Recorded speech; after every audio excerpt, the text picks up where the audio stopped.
Hola, soy Michelle Begue y este es un vistazo a algunas de las historias que están ocurriendo en América Latina ahora. Pero primero, nuestra trivia de noticias.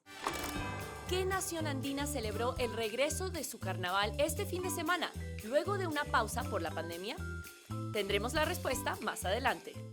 Ecuador se está recuperando de la devastadora pérdida de vidas. Al menos 119 reclusos fueron masacrados en una prisión de Guayaquil durante enfrentamientos entre pandillas. Las familias buscan a sus seres queridos y también preguntan por qué sucedió esto. Durante los disturbios resultaron heridos decenas de personas, incluidos policías.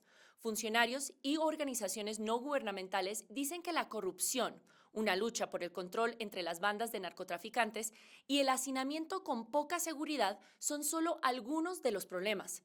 Estas imágenes muestran el arsenal que tenían los presos, incluidas granadas de mano.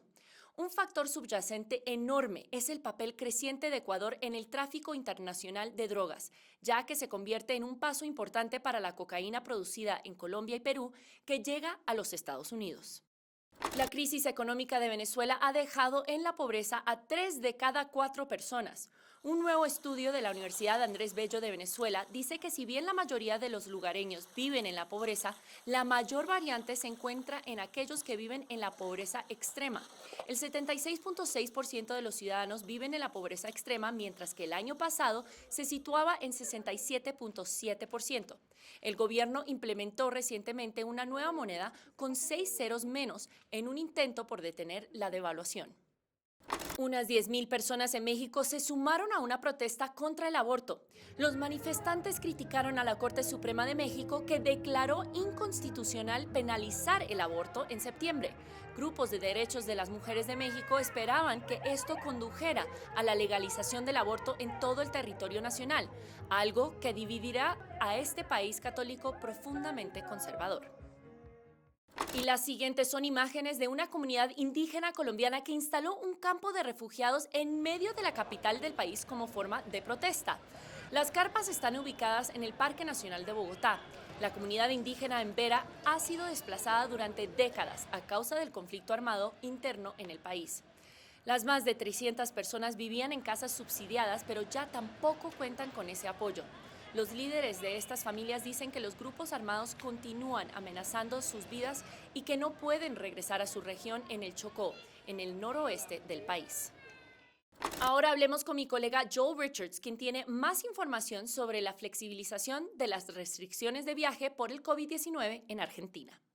Michelle, volvieron los hinchas a los estadios, las milongas abrieron. Argentina está quitando muchísimas restricciones después de ver una caída abrupta en la cantidad de casos de COVID-19. El lunes se informaron menos de 1.000 casos en un día en todo el país. Y ahora más del 50% de la población ha recibido una doble dosis de una vacuna. El país está abriendo sus fronteras. Desde esta semana, turistas de países vecinos como Uruguay, Brasil y Chile que estén vacunados pueden venir sin tener que hacer cuarentena. Y en noviembre los mismos pueden ser turistas de todo el mundo. El gobierno quiere que el sector de turismo repunte. Es un sector que antes de la pandemia aportaba 10% del PIB y puede ser una fuente importante de moneda fuerte para una economía que ha sido muy golpeada por la pandemia. Ok, ahora veamos qué historias estamos siguiendo para la próxima semana. Primero, estamos siguiendo el escándalo de los Pandora Papers, que expusieron los millones de dólares de políticos y empresarios depositados en cuentas en paraísos fiscales. 3 presidentes latinoamericanos actuales están en la lista: Sebastián Piñera, de Chile; Guillermo Lasso, de Ecuador; y Luis Abinader, de República Dominicana. Según la investigación de casi 12 millones de documentos filtrados, otros 11 expresidentes también escondieron sus activos en el exterior. Y segundo, la ex candidata presidencial peruana Keiko Fujimori se enfrenta nuevamente al presidente Pedro Castillo, pero esta vez lo hace por su padre. El actual mandatario dice que está tratando de erradicar los privilegios carcelarios y con esa decisión el expresidente Alberto Fujimori sería trasladado a otra instalación. Fujimori, de 83 años, está cumpliendo una condena de 25 años por delitos contra los derechos humanos y por corrupción.